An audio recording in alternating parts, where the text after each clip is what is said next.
My name's Joseph Townsend. I've been on 3 different treatments. I've been on CAPD, PD, and the last one was haemodialysis. And my kidney disease started in 2004 when I found out I had IgA nephropathy. Between the 3 treatments, I found nocturnal was a lot better.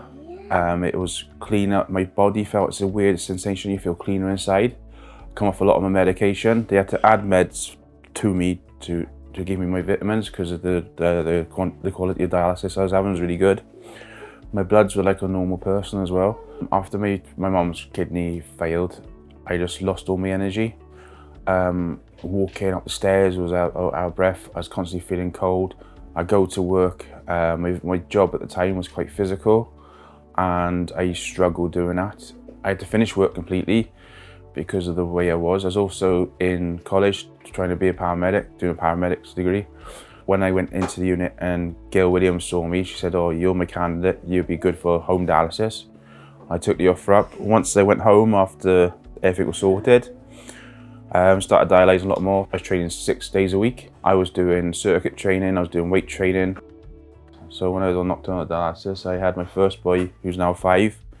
He came along and literally like 2-3 months before he was born, I got called for the transplant. So, because I had a kidney transplant beforehand, they said that the chances of me having a child was really slim because it sort of like knocks the little boys out. So when we found out that I was pregnant with Charlie, I was like, oh, I couldn't believe it. It was like over the moon and absolutely landed. So it was really, it was like, oh, I can't believe this is so good. And then after the transplant, I didn't think we'd be able to have another one because of being back, having a transplant, being on the meds again, and the meds are quite high. And then my youngest one pops out then. So I did the 3 peaks, did Penavan, Cwrdd and Snowdon. We did them in under 24 hours in a day. After that, I did Stafford Pike and then went and did Ben Nevis as well for the unit. I was going up mountains, climbing mountains for the fun. I just had so much energy, I just needed to burn it off. I was like a puppy wound up. I was one of the first lot to go home on nocturnal dialysis in Wales. So it wasn't a case of the training being done. Training was over and done within 6 weeks, apart from having the needle phobia where you got to sharp yourself. That took a little bit longer because you've got to mind over matter. On other forms of treatment, it was trying to work around work. You're feeling really low all the time, you've got no energy. If you get an ambulance, you can be out of the house for up to 6 hours a day, maybe more, depending on where you go, because of what's happened previously to the treatment beforehand. It could have saved someone ill in the unit. So there's a knock-on effect, so they could come on the machine later.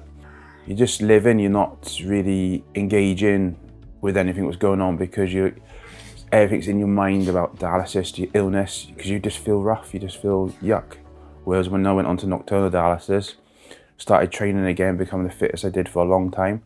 And then I started getting involved back into work and getting in sports. I started climbing mountains to raise money for the charity. So that was really, really good. Then when I did that, then nocturnal just seemed to like become my normal life then. Like I had my normal life back, even though I had a machine as part of my life in the night. But that gave me what I wanted, my quality of life back again.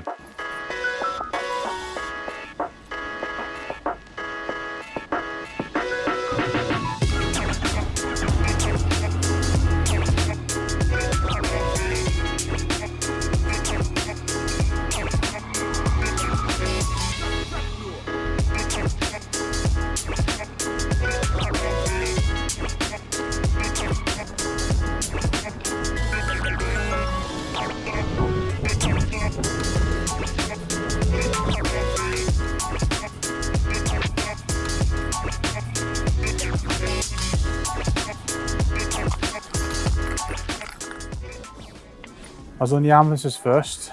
I've always had an interest in dialysis because of my condition. So I applied for the job, and because of my background with dialysis and knowing what I'm doing with dialysis, I was lucky enough to get the position. So I'm really happy with my job and I really enjoy it, even though it's 24 hours for me, living with being a renal patient and then working with it.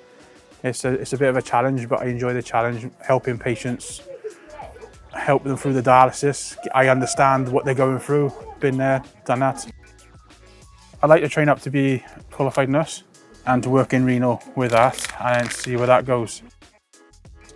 I still learn a lot about dialysis, what I thought I knew, but there's more in depth to it, the different the way the machine works, how you do different filtrations on the dialysis to make the patient more comfortable or softer and gentler for the time they're on. So it's just a learning curve. So I'm enjoying the challenge of the learning and meeting people. Because I've been in where they are, I know how they feel when they get cramp, how they feel when they got fluid overload, how they feel when they got no fluid on board, the general ups and downs of dialysis. So I can empathise with them, and I get a good relation and good rapport with the patients then. So they seem to ask me a lot of questions about dialysis, and also have a lot of fun and giggles along the way. My name is Richard John Williams, and I've been dialysis for about 3 years now. I've got a lot of external things I have to go to, and they accommodate all my night shifts around my meetings. So they've been very, very good, and of course Joe has been instrumental in all that for me, making sure that I'm allowed to go, and they'll swap all the different times then to suit, to assist me. Joe knows exactly what people go through.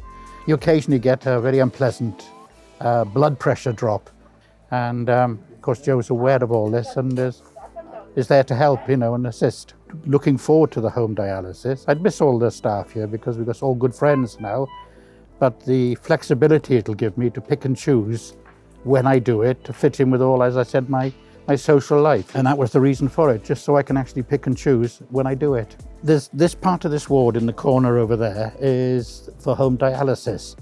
And then you do a training course, I think it's a good few weeks, and all the checks to do and the safety checks. And then eventually you'll have a machine in the house then.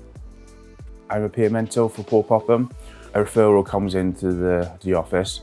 They will then match you to that person. So if they think that you've been through a similar thing to them, they'll match you with that person. They give you the referral. You then go and ring them up and you have a chat with them then. The chat can be like for an hour, but then it can be like you can ring them again the following week and the following week again as a catch up. You helping someone for a long time as well, or you help someone who's really down in the dumps and you sort of bring them back up. For me, dialysis is just a hurdle you got to deal with. And if you are lucky enough to get onto self-care, to look after yourself on it, your life is your own then, and dialysis doesn't control you, you control dialysis. So it's just to help educate people on dialysis.